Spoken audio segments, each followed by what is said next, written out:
Hi, this is Dr. Andrea LaFountain, your own personal psychologist and theologian. I'm going to continue on this theme of mother-daughter relationships, and I'm going to talk today about toxic relationships.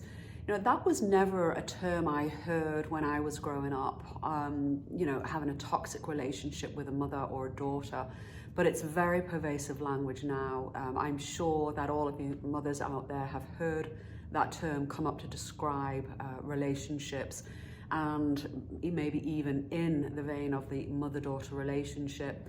And I'm going to focus on one particular type of toxic relationship, and that is enmeshment.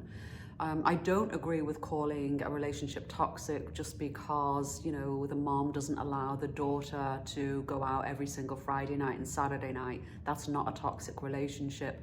Or, making sure your children eat their vegetables when they don't want to. That's not a toxic relationship. But an enmeshed relationship certainly is toxic in terms of it's devaluating and destructive to both mother and daughter. So let me just describe to you what I mean by enmeshment. Now, this is a psychological term. It did not exist when I did my psychology studies a couple of decades ago. It's a fairly new term in the psychological literature.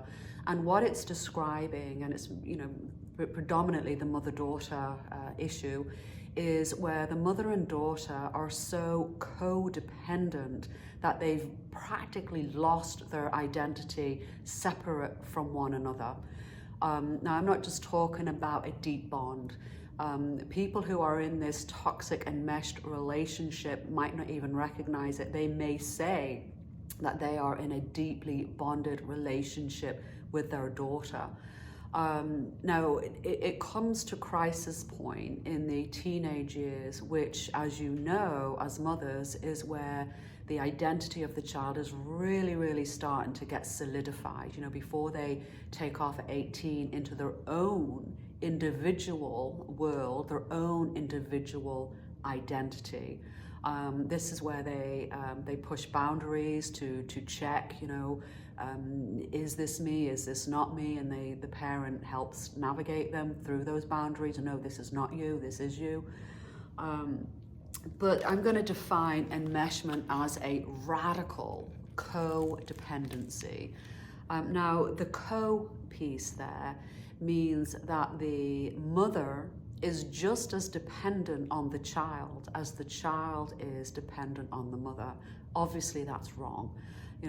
It's fine for our children to be dependent on us up until the point of 18, where they should have some independence and be able to function in the world on their own 2 feet. Now, in a enmeshed relationship, that's not happening. And it's usually that something is lacking in the mother, right? As I've said, it's normal for a child to be dependent on their mother. It's not normal for a mother to be dependent on their child.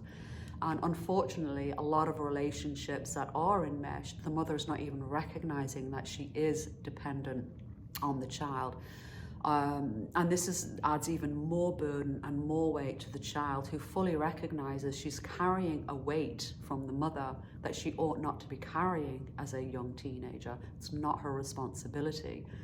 The mother is lacking something, and she's getting it from the daughter relationship. And she fears that if that daughter were to have their own independent lives, whatever it is that the mother's lacking and feeding off of in her daughter, when that daughter is an individual in her own right and independent and out of the nest, the mother is going to suffer from having to face this lack and find some other resource to fill that void.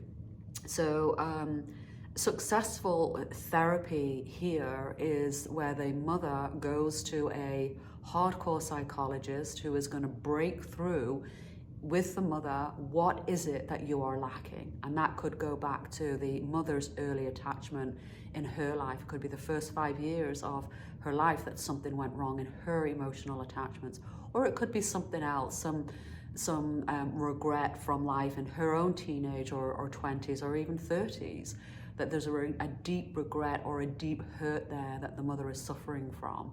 That needs to be uncovered. The term for this psychologically is that each person needs to individuate. They have to go through their own journey to individuate. You know, the consequences of an enmeshed toxic relationship is that the mother clings to the daughter. More damaging is that the daughter fails to establish independence, and a very, very sore consequence of this is that the daughter fails to emerge in her own identity, and that's a very, very sorrowful state for anyone. You know, woe to the individual who cannot be an individual. We are individuals for who we are in our own right, regardless of our relationships. You know, I can say that I am a wife and I'm hinting that I have a relationship with my husband. I can say I am a mother. That's showing you that I have relationships with my children. But I am fundamentally me. My husband could die, God forbid, tomorrow. I am still me. I will still exist in my own person, in my own identity, without that relationship. Please God, we have another, you know, several decades together. But when we don't have our own identity formed, this is a crisis. So this really is a serious issue.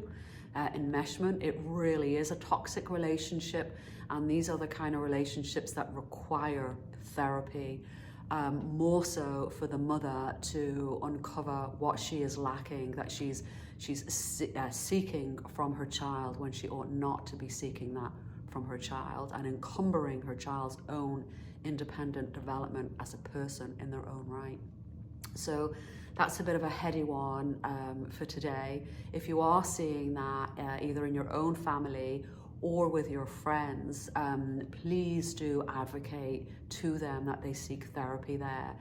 And be on the guard yourself, because mothers often don't acknowledge that they are actually in an enmeshed relationship. If you're seeing friction in your relationship with your teenagers, in particular teenage daughters, and it's not something that we spoke about before that's easily managed through conflict resolution, it could be enmeshment, and it's worth just going to a counselor, therapist, psychologist to further investigate that. So good luck with that, and God bless.